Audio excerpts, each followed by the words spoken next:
And video ఎండింగ్లో ఒక మాట చెప్తాను.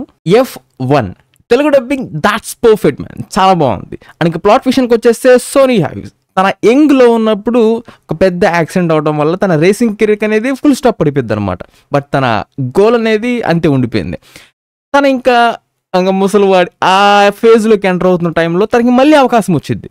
సో ఈసారి F1 గెలిచాడా లేదా ఇది మీరు థియేటర్స్ చూస్తారు. అండ్ ఇంకా ఓవరాల్గా దాని విషయానికి వచ్చేస్తే your precious money will be golden worthy man. But బ్రాకెట్లో పెద్ద బ్రాకెట్స్లో ఇది racing film, completely racing film. So మీకు ఈ రేసింగ్ కార్స్, రేసింగ్ ఇలాంటి కైండ్ ఆఫ్ మూవీస్ అనేవి ఇంట్రెస్ట్ ఉందా లేదా అనే దాని మీద మీరు ఇంకా మీకు అర్థం చేసుకోవచ్చు. మీరు దీంట్లో నాకు చాలా బాగా నచ్చింది ఏంటి అంటే రేసింగ్, అబ్సల్యూట్లీ రేసింగ్, ఆ ఇంటెన్స్ డ్రామా, మనలో కూడా ఆ టెన్షన్ని వాళ్ళు బిల్డ్ చేశారు. చాలా బాగా నచ్చింది. At the same time racing ఆ సోల్ని ఎక్కడ వాళ్ళు డిస్టర్బ్ చేయకుండా దాన్ని అంతే ఉంచారబ్బా.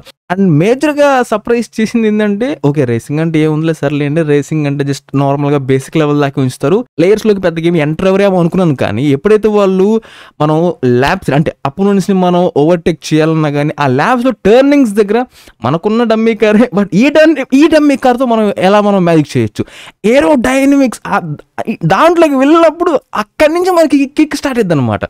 దానివల్ల మనకి ఎస్పెషల్లీ వాళ్ళు రేసింగ్ చేసేటప్పుడు కూడా మనకి ఆ టెన్షన్ బిల్డ్ అవటం, వాళ్ళ దాంట్లోకి మనం ఇన్వాల్వ్ అవ్వటం, ల్యాబ్స్ చేసేటప్పుడు, ఓవర్టేక్ చేసేటప్పుడు ఆ ఒక రేసింగ్ మూడ్ టెన్షన్లోకి మనం వెళ్తాం అనమాట, దానికి మనం అటాచ్ అవుతాము. సో ఇలాంటి స్పెసిఫిక్ జోనర్స్లో ఆ అటాచ్మెంట్ వస్తే మనం ఇంకా బాగా ఎంజాయ్ చేస్తాం, చాలా ఫోకస్డ్ అండ్ సీరియస్గా చూస్తాం అనమాట. సో ఇలాంటి దాంట్లో ఆ ఎన్వైరన్మెంట్ని వాళ్ళు బిల్డ్ చేయడంలో 100% సక్సీడ్ అయ్యారు. అండ్ ఆల్సో టీమ్ వర్క్ అనేది కూడా ఎంత ఇంపార్టెంట్, ఒకవేళ లేకపోతే చెల్లా చెదరైపోయేది అనమాట ట్రాక్ మీద. సో ఇలాంటి అన్ని యాంగిల్స్ నుంచి కూడా అన్ని ఆస్పెక్ట్స్ని కూడా చాలా బాగా కవర్ చేస్తూ డ్రామాని చాలా బాగా బిల్డ్ చేసి అంత ఈక్వల్ ఇంట్రెస్టింగ్గా తీసుకెళ్తూ ఉంటారు అనమాట. At the same time in between మనకి సరదాగా సెటర్లు వేసుకోవడం కూడా ఫన్నీగా మధ్య అలా చిరపట్లాగా అలా వేస్తూ ఉంటారు అనమాట. అలా జాయ్ఫుల్గా వెళ్తూ ఉండిద్ది. అండ్ దీంట్లో ఎస్పెషల్లీ రేసింగ్ అనే ఆ సోల్ ఏదైతే ఉందో చప్పట్ల కోసం, అవార్డుల కోసం, ఫేమ్ కోసం, దీనికోసం ఆడటం కాదు, మనం వచ్చింది గెలవటానికి, నడపటానికి, అంతవరకు మాత్రమే. సో తన బాడీ లాంగ్వేజ్లో కూడా తన క్యారెక్టరైజేషన్ కూడా వాళ్ళు మొదటి నుంచి అదే మెయింటైన్ చేస్తూ the main character. Coming to the performances especially Brad Pitt man the main, అసలు చాలా బాగా చేశాడు. దాంతోపాటు అతనికి సపోర్టింగ్ ఉన్న కో యాక్టర్ కూడా, సపోర్టింగ్ యాక్టర్, ఆయన కూడా చాలా బాగా చేశాడు. అట్ ది సేమ్ టైం ఇంకొకరు ఉన్నారు, అదే తన ఫ్రెండ్ ఉన్నారు కదా, తన ఫ్రెండ్, వాళ్ళిద్దరి మధ్యన ఏవైతే ఆ చిటపట్లు ఉంటాయో జస్ట్ సెటరికల్గా ఫనీగా డైలాగ్స్ చేసుకుంటారో ఆ కాంబినేషన్ వాళ్ళు అనిపిస్తుంది కాసేపు. And background score that's perfect, that's perfect man. And ఒకటే తన ఫ్లాష్ బ్యాక్ ఏదైతే మనకి చూపించారో, తనకు అట్లా ఇంజ్యూర్ అయింది ఆ యాక్సిడెంట్ అనేది, తన ఫ్లాష్ బ్యాక్ని కొంచెం అంత మనకి ఓపెన్ అప్ చేస్తుంటే ఇంకొంచెం బాగుండేది కదా అనిపించింది. ప్రొడక్షన్ క్వాలిటీ, సినిమాటోగ్రఫీ చాలా బాగుంది, అంతే ఈక్వల్లీ గుడ్ మ్యాన్ అంతే. అండ్ లాస్ట్లో చెప్దాం అనుకుంది ఏంటంటే నా మైండ్లో చాలా క్లియర్గా ఉంది ఏం చేద్దాం అనుకుంటున్నాను, ఎంతవరకు వచ్చాయని చెప్పేసి. ఇట్స్ బీన్ ఆల్రెడీ 4 months అయిపోయింది. ఇంటెన్స్ రీసెర్చ్ అండ్ డెవలప్మెంట్ అనేది in the progress. Shampoos and conditioner అనేది తేవడానికి యాక్చువల్గా సమ్మర్కి వచ్చేయాలి, బట్ ఇంకా లేట్ అయిపోయింది. రీసెంట్గానే షాంపూ మౌల్డ్ బాటిల్ అనేది కూడా రెడీ అయింది. So in the progress 1 by 1.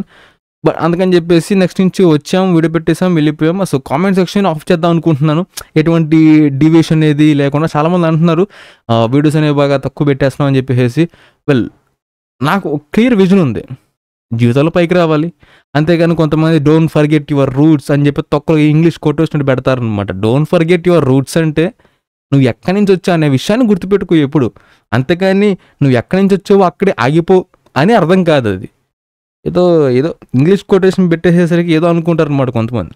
నాకైతే జీవితంలో పైకి రావాలని ఉంది, రూట్ల దగ్గర ఆగిపోవడం అనేది అస్సలు లేదు.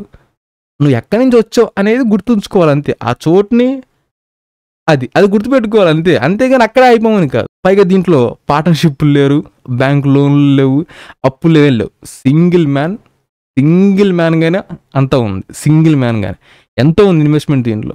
సో పైకి రావాలి, నిలబెట్టుకోవాలి. So I'm clear what I'm doing. So అంతే, నాకు వీలైనంత వరకు మ్యాక్స్ పుష్ చేస్తూనే ఉన్నాను. కొన్ని కుదురుతాయి, కొన్ని కుదరవు, కొన్నిసార్లు వదులుకోవాలి. ఎన్నో ఉంటాయి స్టార్ట్ చేసినప్పుడు. ఓ రోజు మీరు కూడా స్టార్ట్ చేసిన రోజు మీకు అర్థమైద్ది, ఓర బాబోయ్ అని చెప్పేసి. అన్నీ ఉంటాయి, ఒకటా రెండా అని కాదు, ఎన్నో ఉంటాయి. ఒక్కడిగా ఉన్నప్పుడే, నువ్వు ఒక్కడిగా ఎక్కడ ఏమీ తీసుకోకుండా ఒక్కడిగా చేసినప్పుడే నీకు ఆ పెయిన్ తెలిసిద్ది. ఇన్వెస్ట్మెంట్లు, పార్ట్నర్షిప్లు ఎన్ని ఉన్నాయి అనుకో, ఆ లెక్క వేరుండిద్ది అంతే. And that's it. Subscribe if you enjoy it and I'll catch you on the next one.